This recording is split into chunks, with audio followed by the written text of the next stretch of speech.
बच्चों, आपके स्क्रीन पर संचयन भाग 2 है, जो कक्षा 10 के लिए हिंदी की पूरक पाठ्यक्रम है। इसके अंतर्गत मैं आपको पाठ 1 हरिहर काका के प्रश्न उत्तर के बारे में बताऊंगी। हरिहर काका पाठ 1 का नाम है, जिसके प्रश्न उत्तर के बारे में अब मैं आपको बताऊंगी।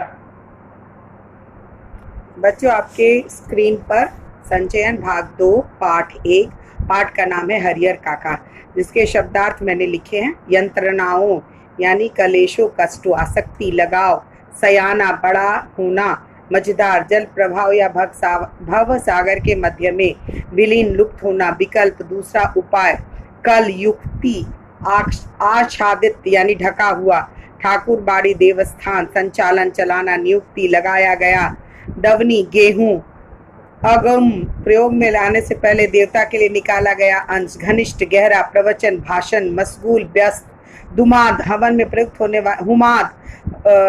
प्रयुक्त होने वाली सामग्री, तक्षण, उसी पल, अकारथ, बेकार, मुस्तैद, तैयार, निष्कर्ष, परिणाम, व्यय, वशीयत, अप्रत्याशित, आकस्मिक, वय, उम्र, महटिया, टाल जाना, नजरअंदाज करना। बच्चों, ये हरिहर काका का शब्दार्थ है, जिसे आपको सुंदर अक्षरों में लिखना है।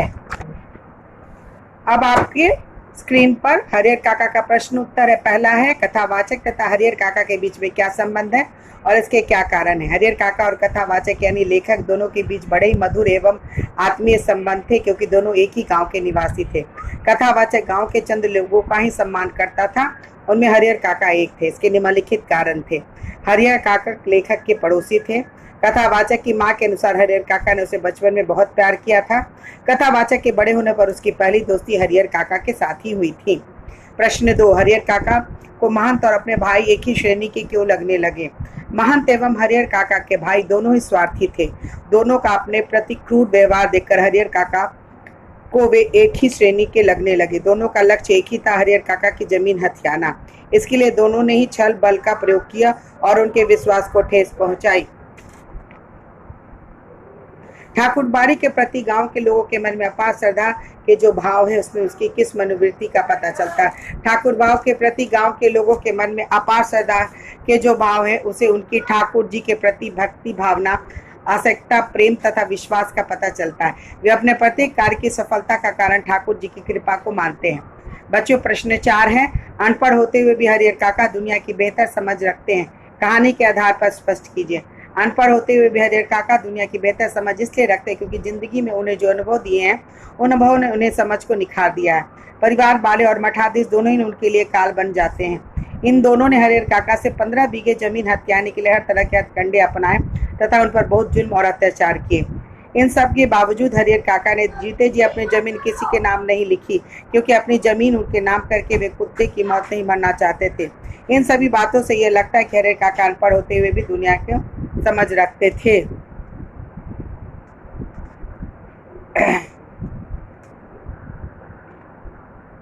आगे बढ़ो। हरिहर काका को जबरन उठा ले जाने वाले कौन थे, उन्होंने उसके साथ कैसा व्यवहार किया। महंत के संकेत पर ठाकुर बाड़ी के साधु संत हरिहर काका को उठाकर ले गए थे। पहले उन्हें समझा बुझाकर सादे कागज पर अंगूठे का निशान लेने का प्रयास किया गया। सफलता न मिलने पर जबरदस्ती निशान लेकर हाथ पांव और मुंह बांधकर उन्हें कमरे में बंद कर दिया गया था। प्रश्न 6, हरिहर काका के मामले में गांव वाले की क्या राय थी और उसके क्या कारण थे। हरिहर काका के मामले में गांव वाले की राय के रूप में 2 वर्ग बन गए थे और दोनों वर्गों की राय भी भिन्न भिन्न थी। पहले वर्ग का कहना था कि हरिहर काका को अपनी जमीन ठाकुर जी के नाम पर लिख देनी चाहिए। इससे उत्तम उनके लिए कुछ नहीं होगा, क्योंकि ऐसा करने से उनकी कीर्ति चारों तरफ फैलेगी। जबकि दूसरे वर्ग की राय थी कि भाइयों के परिवार भी तो अपने ही होते हैं, इसलिए हरिहर काका को अपने भाइयों के नाम पर अपनी जमीन लिख देनी चाहिए। बच्चों, प्रश्न 7 है, कहानी के आधार पर स्पष्ट कीजिए कि लेखक ने यह क्यों कहा कि अज्ञान की स्थिति में ही मनुष्य मृत्यु से डरते हैं। ज्ञान होने के बाद तो आदमी आवश्यकता पड़ने पर मृत्यु का वर्ण करने के लिए तैयार हो जाता है। लेखक ने इसलिए कहा क्योंकि अज्ञान की स्थिति में इंसान मृत्यु से डरता है। यह तो अटल सत्य है कि इस धरती पर जन्म लेना है तो उसकी मृत्यु निश्चित है। इसी मृत्यु के माध्यम से ईश्वर हमें नया शरीर और नया जीवन देता है। बच्चों, 8वां प्रश्न है, समाज में रिश्तों की क्या अहमियत है, इस विषय पर अपने विचार प्रकट कीजिए। समाज में रिश्तों की बहुत अहमियत है, क्योंकि संसार चलाने के लिए संबंधों का बहुत महत्व है। रिश्तों के कारण ही पाप, अत्याचार, अनाचारों का समन हो जाता है। वंश परंपराएं चलती हैं तथा रिश्तों की डोर मजबूत होती है। लेकिन आज रिश्तों की अहमियत कम होती जा रही है। रिश्तों का आडंबर का जामा पहना दिया गया है। बच्चों, प्रश्न 9 है, यदि आपके आसपास हरियर काका जैसी हालत में कोई हो तो आप उसे किस प्रकार मदद करेंगे? यदि हमारे आसपास हरियर काका जैसे हालत में कोई हो तो हम उसकी सहायता निम्न प्रकार करेंगे। सबसे पहले हम उसके घर वालों को समझाएंगे कि वह अपने कर्तव्य के प्रति सचेत रहें। असहाय व्यक्ति के खान पान, रहन सहन, वस्त्र आदि की व्यवस्था करें। उसके परिवार के सदस्यों को समझाने का प्रयास करेंगे। धूर्त महंत, पुजारी आदि की रिपोर्ट पुलिस में करेंगे। भाइयों महंतों की खबर मीडिया को देंगे ताकि उसके दुष्कर्मों का प्रचार हो सके। बच्चों, प्रश्न 10 है, हरियर काका के गांव में यदि मीडिया की पहुंच होती तो उनकी क्या स्थिति होती?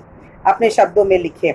हरियर काका के गांव में यदि मीडिया की पहुंच होती तो उनकी ऐसी दयनीय स्थिति कदापि नहीं होती जैसे उनके भाइयों और ठाकुरबाड़ी के महंत ने की। मीडिया उनकी स्थिति को दिखाकर सरकार और जनता का ध्यान इस ओर खींचता और हरियर काका की घटना सारे देश की घटना बन जाती। इससे उनके भाई हरियर काका की अच्छी तरह देखभाल करने के लिए बाध्य हो जाते। ठाकुरबाड़ी के महंत का भी पर्दाफाश हो जाता, जिससे काका भयमुक्त हो जाते और जनता की सहानुभूति उन्हें मिल जाती। बच्चों, ये था संचयन भाग 2 के पाठ 1 हरियर काका का प्रश्न उत्तर और साथ में शब्दार्थ। इसे आप अपने पुस्तक में सुंदर अक्षरों में लिखेंगे। पहले आप शब्दार्थ उतारेंगे, उसके बाद आप प्रश्न उत्तर लिखेंगे।